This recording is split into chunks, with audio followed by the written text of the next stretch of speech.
없는 날선 토크의 진수 라이브 썰전 시간입니다. 김종배 시사평론가, 이동관 전 청와대 홍보수석 나와 있습니다. 어서 오세요. 네, 라이브 썰전 시작하겠습니다.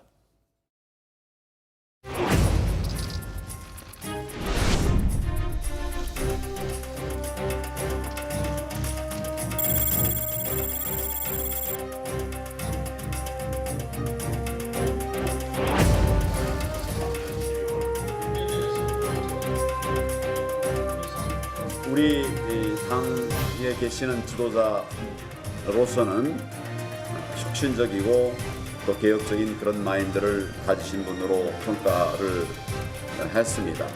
오늘 공천관리위원장 인선을 통해서 국민이 원하는 혁신의 길로 달려나갈 것입니다.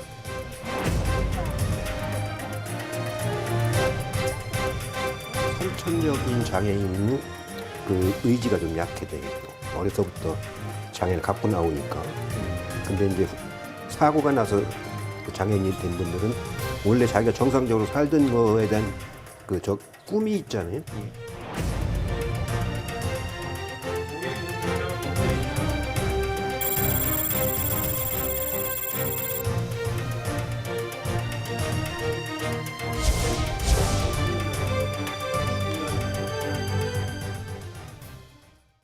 네, 더불어민주당 어제 1차 전략공천 지역을 발표했습니다. 장관이 겸직하는 지역 등 해서 또 현역 의원들이 불출마하기로 한 13곳이 모두 전략공천 지역으로 발표됐습니다. 좀 눈길 끄는 곳이 좀 여러 곳 있지 않습니까? 일단 뭐 좀 지역구마다 약간씩 어떤 뭐 사정은 다른데 일단 좀 총평부터 말씀을 드리면 13개 지역구 가운데 2곳을 빼고는 모두 다선 의원들의 지역구예요. 네. 근데 이 다선 의원들이 빠진다는 이야기는 이 지역구에서 어떤 현상이 비롯하면 이른바 진공 현상이 발생을 한다고 봐야 되겠죠. 당 입장에서는. 다시 말해서 그 다선 의원을 대체할 수 있는 뭐 그 후보들이 사실은 상당히 어떤 커 있으면서 바로 대체되기 힘든 부분이 있다라고는 어떤 판단이 있었던 것 같고, 따라서 그런 점에서 전략 공천으로 갈 수밖에 없다라는 판단이 깔려 있었던 것 같고요. 네. 초선 의원 2명의 지역구 가운데 또 한 곳이 바로 서영수 의원의 경남 양산을인데 여기는 그 일전에도 말씀을 드린 거와 마찬가지로 낙동강 벨트에 지금 거점 지역구로 좀 삼고 있기 때문에 네. 또 그런 점에서도 어떤 그 전략 공천 지역으로 일단 설정을 해놓은 게 아닌가. 물론 뭐 나중에 가서 상황에 따라서는 경선도 실시할 수 있다고 여지는 당에서 남겼기 때문에 네. 좀 더 봐야 되겠지만 일단 총평은 그렇게 내릴 수 있을 것 같습니다. 그 보통 저희가 전략 공천을 하는 곳은 그 둘 중에 하나죠. 우선은 그 강세 지역이기 때문에 말하자면 영입 인사나 아니면 처음 나가는 신진 인사를 그 꽂아도 네. 그 이길 가능성이 많다 하는. 근데 대체로 보면 지금 그래요. 왜냐, 물론 다선 의원들이기 때문에 뭐 피로감도 누적될 수 있지만 돼 있을 수 있으나 뭐 한두 군데 빼고는 대체로 그 민주당의 강세 지역이에요. 네. 그러니까 뭐 인구 구성이나 여러 가지 과거의 투표 행태나 이런 걸 볼 때, 그렇기 때문에 이제 그 전략 공천 무주공산이기 때문에 또 전략 공천으로 비워놓는 것이 당연한데, 네. 다만 이제 한 가지 이제 저희가 의문이랄까, 이거는 최근에 어떤 전체적인 흐름은 뭐 경선을 통한 상향식 공천이 대세로 자리 잡아가고 있잖아요. 네. 그러나 현실적으로 선거에서 이기기 위해서는 두 개가 잘 조화가 돼야 됩니다, 사실. 왜냐, 상향식 공천의 제일 큰 문제가 뭐냐면 실제 전국적 지명도나 저 국회에 입성해서 여의도에서 어떤 활약상 같은 걸 보면은 네. 존재감이 없는데 그 지역에서는 표를 잘 다져가지고 이른바 흔히 우리 얘기하는 토호형 정치인 있잖아요, 토착형. 네. 악화가 양화를 그렇죠. 경우가 그런 경우가 또 많기 때문에 네. 그 조화를 잘 이루기 위해서는 전략 공천이 잘 돼야 되고, 또 네. 그런 의미에서는 지금 선정된 것들은 뭐 나름대로 다 이유가 있다, 그럴 만하다, 이런 예. 이제 납득이 갑니다. 이렇게 보면요, 그동안에 주목됐던 여권 내에서 주목됐던 인물들, 뭐 이낙연 전 총리라든지 고민정 청와대 전 대변인, 뭐 윤건영 뭐 국정상황기획실장, 거론됐던 지역들 다 이번에 보니까 전략공천 지역으로 선정이 됐어요. 그렇죠. 결국은 뭐 지명도 높고요, 선거에 있어서 많은 여론을 좀 끌어갈 수 있는 인물들은 이 부분에서 상당히 무혈입성하는 게 아니냐는 진단도 나오는 거 아니겠습니까? 근데 좀 사실 세부적으로 들어가면 또 그렇게만 또 볼 수가 없어요. 네. 예를 들어서 뭐 A급 지역도 있지만 최근 들어서 지역구의 사정이 많이 그러니까 안 좋다라고 지금 여의도에서 많이 어떤 입소문을 타고 있는 지역도 있거든요. 뭐 네. 특정 지역구를 제가 여기서 말씀드리기는 뭐합니다만 이런저런 정책 요인이나 이런 것 때문에 그 해당 지역구의 민심이 지금 많이 요동치고 있다. 이런 것도 있기 때문에 결국은 뭐 속칭 얘기는 물 좋은 곳에 결국은 다 꽂으려고 하는 것이 아니냐라고 네. 하는 이야기를 일반화해서 하기도 힘든 부분들이 좀 있기 때문에 좀 나눠서 얘기할 성질이 좀 있는 것 같습니다. 그러면 예. 이제 저희가 제일 지금 거론됐던 곳 중에서 여러 곳이 이제 관심의 대상이지만 이른바 구로울 같은 경우는 그거는 그야말로 초강세 지역이에요. 그래서 여기에 왜 굳이 자꾸 윤건영 그 이제 실장 이름이 나오느냐면 뭐 제가 보기에는 그 윤건영 실장이 뭐 대통령의 복심이다 뭐 여러 가지 뭐 측근 중에 네. 측근이다 이런 얘기가 나오는데 그 청와대의 이른바 뭐 낙하산이랄까요? 하여튼 뭐 흔히 얘기하는 그 문돌이라고 요새 얘기하는데 중에서 꼭 챙겨야 할 한두 사람이 있거든요. 예. 그 사람은 말하자면 이런 초강세 지역으로 배려하자 하는 의미가 충분히 그 있을 수 있다 이렇게 예. 보고요. 물론 이제 종로 같은 경우는 전혀 다른 경우지만은 예를 들어 지금 일산 같은 곳은 최근에 뭐 그 보도도 됐지만은 우리 김현미 국토부 장관 지역구인데 갔더니 뭐 그 부동산 정책에 대해서 네. 뭐 주민들 반발이 크니까 물 안 좋아졌네 이렇게 얘기했다가 지금 무리까지 그야말로 네. 무리까지 빚고 있는데 그런 경우라면 뭐 이 전략공천이라는 게 꼭 먹힐 거냐 하는 거는 네. 별개의 문제죠. 그러니까 이제 고민정 대변인 같은 경우는 그런 의미에서는 냉정하게 얘기하면 상당히 그 지역구 선택하는 게 만만치 않을 거다. 왜 지명도만 갖고는 잘 안 되는 이른바 그 이제 본인의 어떤 저거 요인이 있거든요. 예. 그 말하자면 선거에서 과연 제대로 뛸 수 있을까? 일천한 전혀 경험이 없는 예. 그 입장에서 인지도와 반드시 그것이 100% 비례하는 건 아니기 때문에 예, 그런 리스크도 있다 이렇게 얘기할 수 있을 것 같아요. 뭐 이야기 중에 뭐 청와대 핵심 참모진들에 대해서 뭐 시중에서 이렇게 뭐 저렇게 얘기된다는 표현한 건 저는 좀 처음 들어봤는데 뭐 잘 모르겠습니다. 문돌이? 예, 저는 그 처음 들어봐서 아, 그래요? 그 용어를 쓰셔서 제가 좀 예. 좀 아니 뭐 기사도 많이 나왔고 뭐 당 내에서 갸웃했어요. 예, 네, 알겠습니다. 여당 내에서 이제 그런 얘기가 나오는 거죠. 근데 민주당은 오늘 영입 그 인재 9호로 이코노미스트 최지은 박사를 좀 영입하면서 총선 준비에 좀 속도를 내고 있지 않습니까? 이런 가운데 이해찬 대표가 어제 했죠. 민주당 공식 유튜브 채널에서 한 발언이 좀 논란이 되고 있습니다. 이 대표가 뭐 선천적 장애인은 의지가 좀 약하다 이렇게 발언했고, 근데 오늘 또 어제도 사과했고 오늘도 또 재차 사과했는데 금방 수그러 들을까요? 그 야당이 그냥 넘기지는 않겠죠. 네. 아마도 이제 계속 어떤 물고 늘어지지 않을까 싶은 생각이 좀 드는데요. 저 발언은 입이 10개라도 사실은 할 말이 없는 네. 누가 보더라도 명백한 실언이죠. 뭐 그러니까 해명은 뭐 인용을 한 것이다 이렇게 이야기를 하는데 인용도 꽂혔으니까 인용을 하는 거죠. 그러니까 그렇기 때문에 네. 인용이라고 하는 게 핑계가 될 수는 없는 거고요. 좀 명백히 지금 잘못된 발언이고 네. 그런 점에서 어제 이제 바로 뭐 영상 내리면서 송구스럽다라고 사과를 하고 오늘도 뭐 2번인가 뭐 죄송하다 사과한다는 표현을 했다고 하던데 예. 일단은 그 이제 그런 점에서 이제 낮은 자세로 이제 쫙 그러니까 모두 그러니까 잡은 건데 네. 야당이 어떻게 할지 좀 봐야 되겠죠. 그러다 보니까 뭐 야당 또 있었어요. 박용찬 대변인이 이야기를 하면서 글쎄 그러나 뭐 장애인이라는 그 표현 쓴 것 때문에 좀 뭐 저 같이 또 비판을 받지만 네. 조금 뭐 이 선후 관계나 뭐 차원으로 보면은 전혀 좀 그 다르죠. 근데 이제 이해찬 지금 대표 같으신 경우에 지금 이게 그냥 단발적으로 한 번 나온 게 아니고 뭐 작년부터 무슨 그 한국 남자들이 베트남 여성을 뭐 좋아한다는 둥 젠더 감수성 떨어지는 네. 그다음에 뭐 장애인 얘기도 이미 저 작년에 또 하셨죠? 정치권에 정신적 장애인이 많다. 그다음에 네. 뭐 그 경단녀 같은 경우도 우리 딸도 경력당제라니까 열심히 안 하더라. 뭐 이런 것들이 계속 누적이 되었었기 때문에 저는 이제 이게 단순히 이번에 일회적인 사건이라면 2004년에 뭐 우리 정동영 당시 열린우리당 의장의 노인 평화론 같이 아주 그 계속 저 영향을 줄지 모르겠으나 네. 안 주고 일회성으로 끝날 수 있는데 이게 지금 누적됐던 것들이기 때문에 속된 말로 얘기하면 이게 정말 기획성 공격이 가능하거든요. 네. 그래서 뭐 이것이 미칠 파장도 파장이지만 이 사실은 그 당 대표나 뭐 대통령은 더 말할 것도 없지만 이런 민감한 사안을 말씀하실 때는 꼭 메모를 해서 하시는 게 좋다. 제가 지금부터라도 근데 참 얘기하고 싶어요. 예. 네. 선거 유불리를 논하기 전에 이제 기본의 문제라고 보는 게요.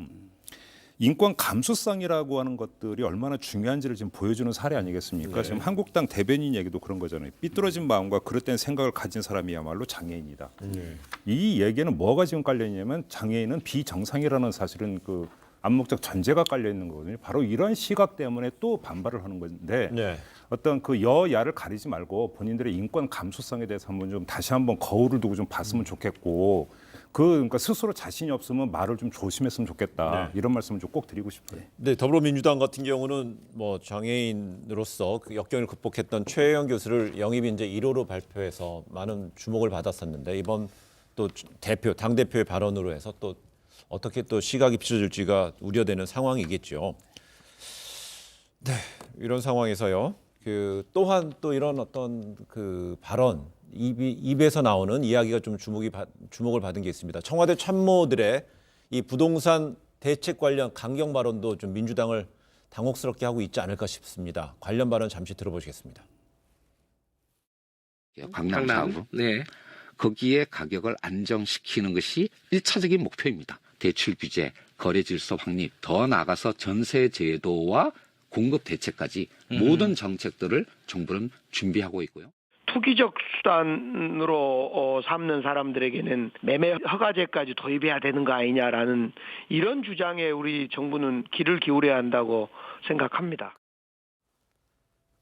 네, 강기정 정무수석의 이른바 매매 허가제 언급에서 관련해서 시장에서는 부동산 관련 초고강도 추가 대책이 나오는 것 아니냐는 이제 논란이 있는 게 사실입니다. 이 청와대 측에서는 개인적 생각일 뿐이라고 지금 정리를 했습니다. 그다음 또한 여당 내부에서도 총선 공약과는 무관하다 이런 식으로 선을 확 긋고 있네요. 예.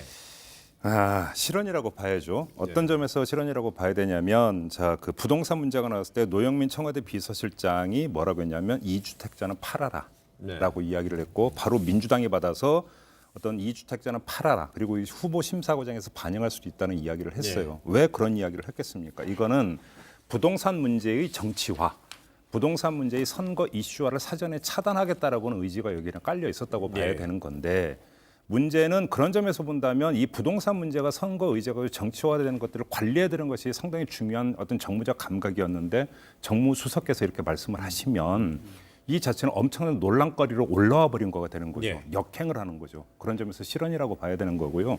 김상조 실장의 얘기는 차라리 해석의 여지가 있어요. 우리가 이제 부동산 전문가가 아니라도 상식으로 알고 있는 게 그러니까 집값 상승의 발원지는 항상 강남이었다. 네. 강남이 뜨면 그다음에 이것이 다른 지역으로 어떤가 확산돼 간다. 따라서 네. 강남을 잡는 게 일차적인 목표다라는 얘기는 차라리 그렇게 해석할 여지라도 있어요. 그리고 설명할 여지도 있는데 거래 허가제 같은 경우는 지금 당장 그 뒤에 나오고 있는 청와대의 어떤 그 설명이나 그 국토교통부의 설명을 종합을 해보면 정부 정책이 아니라는 것인데 네. 이렇게 이야기를 했다면 한마디로 얘기하면 논란을 자초했다. 이렇게밖에는 네. 뭐 저는 얘기할 수 두 없는 거죠. 가지 점에서 큰 문제다 이렇게 생각을 하는데 첫째는 원래 청와대 참모는 개인 의견이 없는 겁니다. 그렇기 때문에 그 말하자면 뭐 물타기라고 할까, 뭐 그 해명이라고 할까, 뭐 변명이라고 할까 이게 그 쉽게 받아들이기 어려운 부분은 네.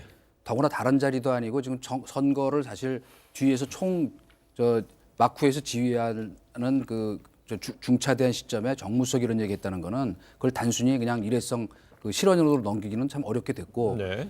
그와 연계해서 사실은 저는 이렇게 보거든요. 원래 지금 부동산 정책이라는 게 저는 이번 선거에 제일 큰 이슈 중에 하나가 될 거로 생각을 했었어요. 개인적으로. 왜? 부동산이라는 게 과거하고 좀 달라진 게 노무현 그 정부 때하고 지금 자 서울은 어쨌든 뭐 20% 올랐어요. 지방은 10% 이상 떨어졌어요. 네. 양극화가 생겼다 그랬죠. 근데 문제의 핵심이 뭐냐면 올라간 사람도 지금 거래도 안 되고 세금 맞으니까 화가 나 있어. 떨어진 사람은 떨어진 대로 화가 나 있어. 네. 이럴 때면 고양 같은 경우 대표적인 거예요. 신도시 지금 고양시 창릉인가 하는 곳에 만드니까 지금 일산 집값 떨어졌다고 네. 지금 데모까지 했잖아요. 얼마 전에. 그런 상황이고 거기에다가 자 보유세 계속 강화하죠. 네. 그런데 거래세는 내린다 검토를 하겠다 그러면서 안 내리겠다 그러죠. 근데 지금 2월 달에 또 뭐가 있냐면 예정돼 있는 게 종부세 지금 인상한 무슨 통과하겠다 그래요. 그러니까 제가 보기에는 좀 심하게 얘기하면 모든 사람을 잠재적 불만 그 세력으로 만드는 거예요. 그런데 네. 과거에는 경기가 좋을 때는 그나마 2%를 공격하는 거에 98%가 배 아픈 병이 좀 날 수 있었는데 지금은 뭐냐면 모든 사람이 더구나 제일 핵심이 이거거든요. 샐러리맨들 있잖아요. 예. 지금 과거처럼 대출 받아서 월급 모아서 대출 상환해가면서 집을 늘리는 길이 봉쇄됐어요. 그러니까 이런 상황들을 보면 뭐냐면 그러니까 좀 이따 또 기회가 되면 자세히 얘기하겠지만 저는 그 요번 선거에서 이 이슈가 사실은 뭐 장애인 이슈 같은 게 중요한 게 아니라 이거는 세금과 먹고 사는 문제이기 때문에 예. 제일 큰 이슈로 부각될 가능성이 있다. 이미 예. 지지율이 떨어지고 있잖아요. 일단 저는 두 대통령과 가지로 말씀드리면 여당에. 그럼에도 불구하고 저 개인적으로는 종부세 인상에 저는 찬성합니다. 요즘 하나 말씀을 드리고요. 두 번째는 또 그럼에도 불구하고 설 밥상머리에 부동산 문제가 중요한 화제거리로 올라갈 거라는 건 저도 인정을 합니다. 네.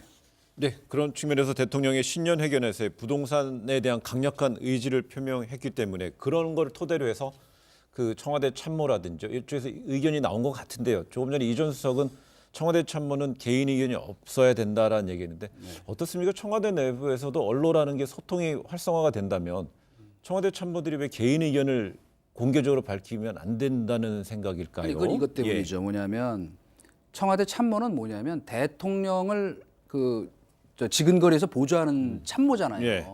그러니까 물론 개인 의견 얘기할 수 있어요. 근데 예. 이런 얘기를 하려면 어떻게 해야 되냐면 내부적으로 조율을 딱 장확히 해서 말하자면 역할 분담을 하고 필요하면 예. 자 실장은 이렇게 얘기하고 정책실장은 그 대신 우리는 이렇게 할 거고. 네. 근데 이게 산발적으로 삐쭉삐쭉 나오면서 실제로 옛날에 그 토지 공개념 같은 것도 토지 초과 이득세 같은 건 위헌 판결 난 거예요. 하물며 이건 말할 것도 없는데 서울시장 같은 분은 또 심지어 부동산 공유제하자 그러잖아요. 그러니까 알겠습니다. 이런 거는 조율이 된 얘기를 공개적으로는 조율이 된 얘기를 하고 네. 나머지 사안에 대해서 이를테면 이런 사안 말고 정책 사안 말고 나는 조국이 좋다. 그러니까 저 조국 수사 안 하는 게 맞다고 본다. 이런 얘기를 할 수 있다고 봐요. 예. 자기의 개인적 견해. 근데 이건 개인적 견해가 아니에요. 그러니까 그러니까 지적에도 저 일정하게 동의를 해요. 근데 이제 이런 게 있는 거죠. 뭐 저희도 이제 섭외를 하기 위해서 하다 보면 네. 그러니까 섭외 창구 자체가 청와대에서는 그러니까 통일돼 있어요. 홍보기획비서관실인가 여기를 통해서 어떤 그 섭외가 이루어진다는 얘기는 무슨 이야기냐면 자, 이 사안에 대해서 청와대 아무개 참모가 언론 인터뷰를 할 거냐 말 거냐라고 하는 게 청와대 차원에서 조율되고 있는 것은 팩트고 네. 이제 조금 아까 말씀하신 대로 이제 그렇게 해서 나가는 것 자체는 문제가 없는 거죠. 인터뷰를 하는 게 문제가 아니고 뭐 외국의 사례를 보더라도 그건 문제가 될 게 아니고 같고 네. 제한된 범위 안에서 얼마나 그렇다면 이제 그러니까 조절하면서 이야기할 것인가 그 네. 지적은 저도 타당하다고 생각합니다. 알겠습니다. 지금 부동산 관련해서 이제 하나 이제 떠오르는 인물이 있죠. 민주당 공직선거 후보자 검증위원회가 김의겸 전 청와대 대변인에 대해서 예비 후보 자격 검증에 대해 계속 심사 결정을 내렸습니다.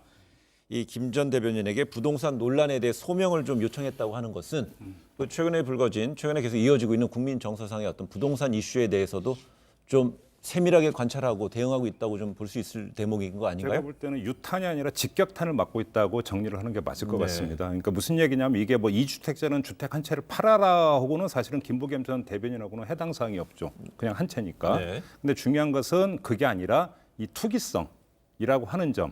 어떤 여기에 이제 주목을 하고 있는 것 같고 그래서 이제 적격 부적격 결론을 내리지 않고 일단 네. 소명을 더 들어보고 예. 그다음에 판단을 한다라고 하는 건데 조금 전에 이제 저희가 이야기한 것처럼 이 부동산 문제가 그러니까 다시 그러니까 이슈로 더 만약에 활활 타오른다면 네. 민주당 입장에서는 이것을 잠재우고 그러니까 누그러뜨리기 위해서라도 김의겸 요인에 대해서 정무적으로 판단할 가능성은 높다고 봐야 되겠죠. 예.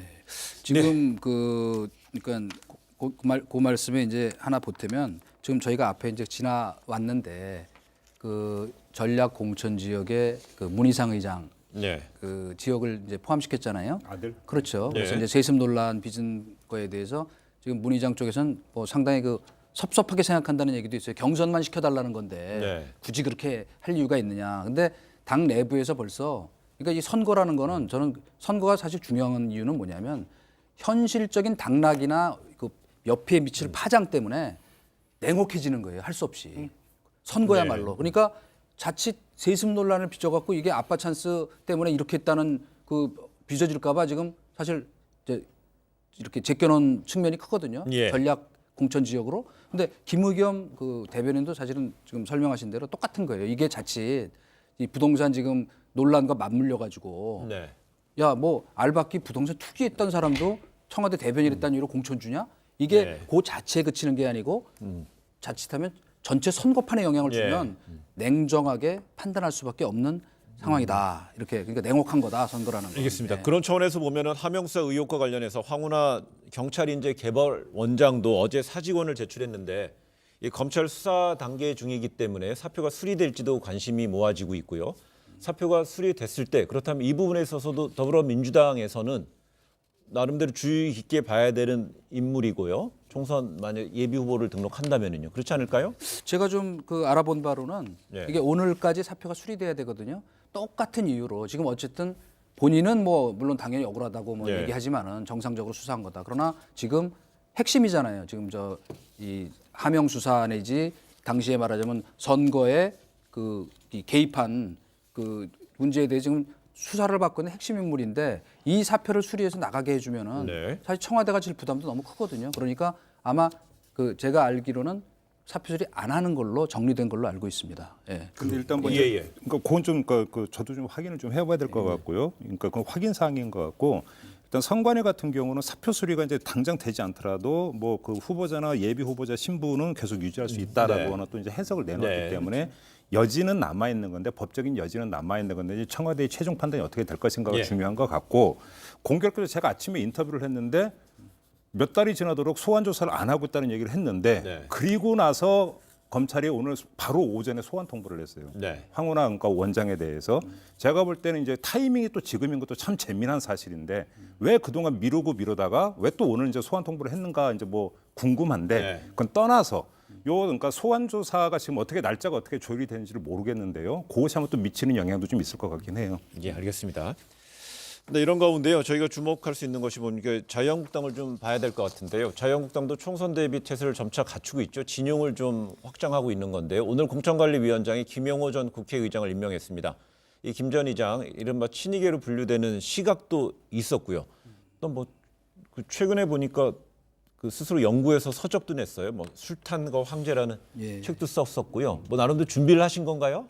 아니요. 요거는 우선은 뭐 요 앞에 이제 그 진이 감별사라고 얘기할 수 있는 우리 이재호 이재호 대표께서 이제 나오셨는데 예. 저도 뭐 준 감별사는 됩니다. 그러니까 이 친이계라는 뭐 그 이 얘기를 부정할 수는 없는데 예. 사실은 굉장히 계파색이 엷으신 분이고 2010년에 국회의장을 마치고 나오신 뒤에 그 이후 한 10년 동안 정말로 아주 그 모범이 될 만한 깨끗한 처신을 하셨어요. 첫째, 정치권에 왔다 갔다 하지 않았다. 둘째, 네. 말하자면 어쨌건 뭐 상당히 원로급인데 그 술탄과 황제라는 책이 거의 지금 뭐 책 선전하려고 그러는 건 아니고요. 저기 5만 부가 넘게 팔린 스테디셀러입니다. 예. 직접 몇십 차례 다니면서 저도 읽어봤는데 참 노작이었다. 네. 그러니까 그리고 또 저 백범 김구 사업회 맡으셔가지고 또 거기서도 또 책을 쓰셨어요. 네. 뭐 김구에게 묻고 김구에게 답하다. 아주 중요한 건 뭐냐면 그만큼 나름 깨끗하게 그 처신하셨기 때문에 예. 상당히 끝나고 나서 오히려 이렇게 인망이랄까 중망이 높아져 갔던 분이기 때문에 예. 그 당연히 처음부터 고려를 했던 걸로 제가 알고 있고요. 예. 있습니다. 거기까지만.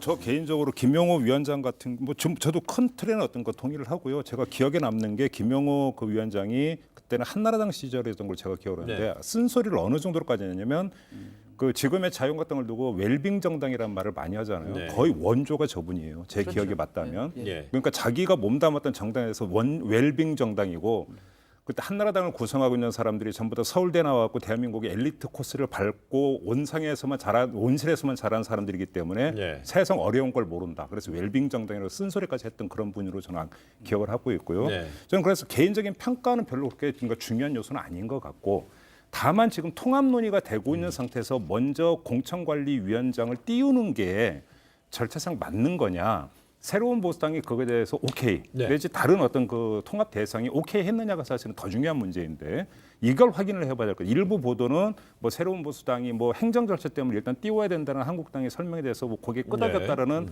보도도 있긴 한데 그건 뭐 일부 보도이기 때문에 일단 이것부터 좀 확인을 해야 되고요. 예. 새로운 보수당이 이거에 대해서 어떤 그 문제의식을 조금이라도 갖고 있느냐 안 갖고 있느냐가 결국은 김영호 위원장의 보폭을 조절할 것이다 이렇게 봐야 될 것 같습니다. 지금 설명을 네. 아주 잘해 주셨는데 하나만 보태면은 그 상당한 본인께서 이제 지금 아직 얘기는 안 했는데 그 상당한 개혁 공천 의지를 갖고 있는 것은 분명하다. 네. 아까 이제 그 웰빙 정당 얘기하셨지만 최근에도 사실 인터뷰를 통해서 그런 입장을 여러 번 밝혔고 더 중요한 건 이분이 국회의장 하실 때 물론 당시에 이 새누리당이죠. 새누리당이 과반 의석을 갖고 있었음에도 한나라당 때 2009년에 미디어법 통과시킬 때도 계속 합의해오라고 그러면서 시간을 끌었기 때문에 제가 분명히 기억하는 건 저희가 청와대에 있을 때 사실은 한편으로 굉장히 섭섭하게 생각했어요. 네.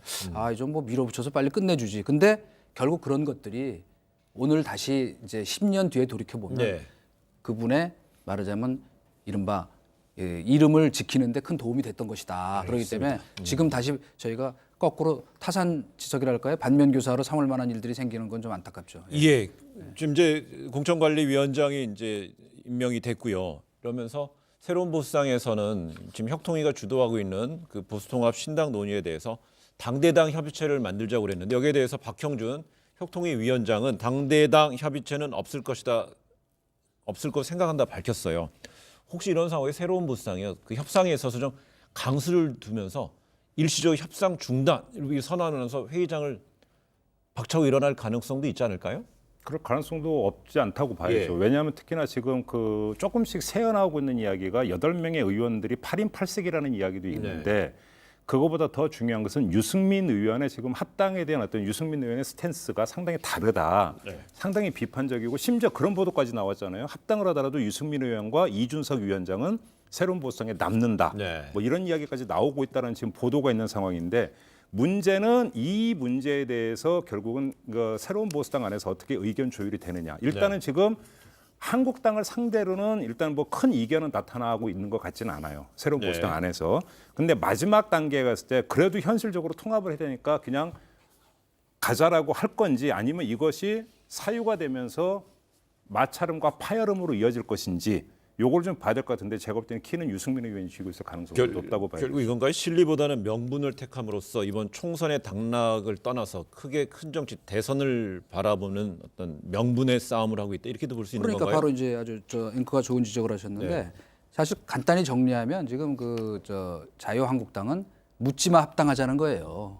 그다음에 그 우리 새보수당은 뭐 유승민 그 전 대표 입장은 원칙 있는 합당을 해야겠다. 근데 그걸 이제 까뒤집어서 좀 속을 들여다보면 무슨 얘기가 되는 거냐면 지금 자유한국당은 이 혁통위라는 그 이 지금 기구 있지 않습니까? 이 기구가 사실 좀 어떤 면에서는 꽃놀이패예요.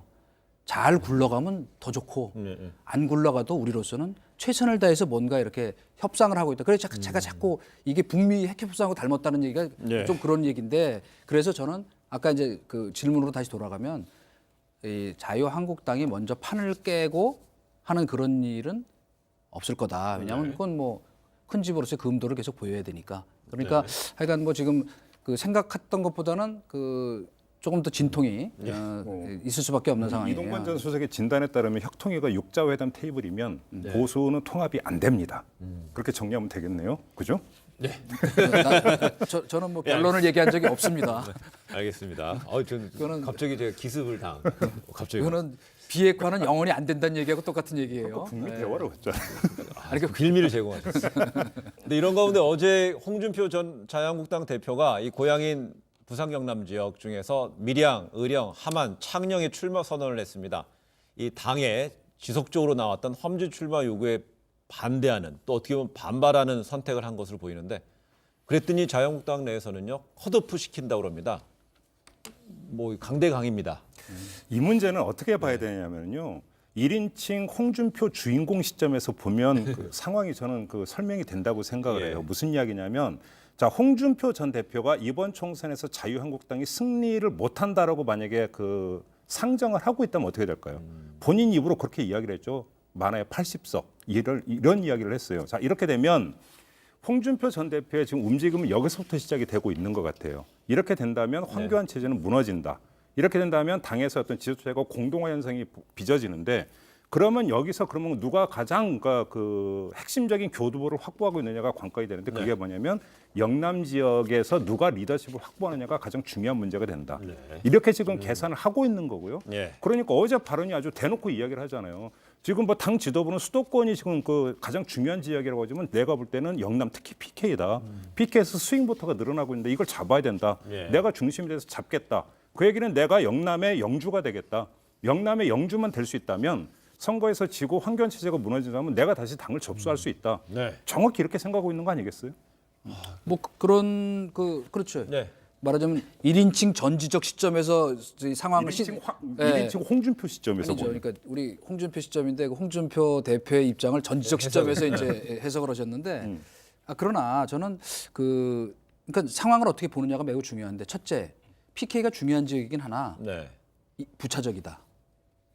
객관적으로 보면 제가 뭐 어디 편을 들어서가 아니고 네. 그리고 우선은 갑자기 뜬금없이 그 평생 처음 다시 고향에가 출마하겠다는 것이 과연 받아들여질까? 가시려면 동대문 을 예. 3번 국회의원 하셨던 그리고 동대문과 종로와 그 이른바 강북 지역의 그 시너지를 생각하면 그리고 한강벨트도 네. 마찬가지거든요.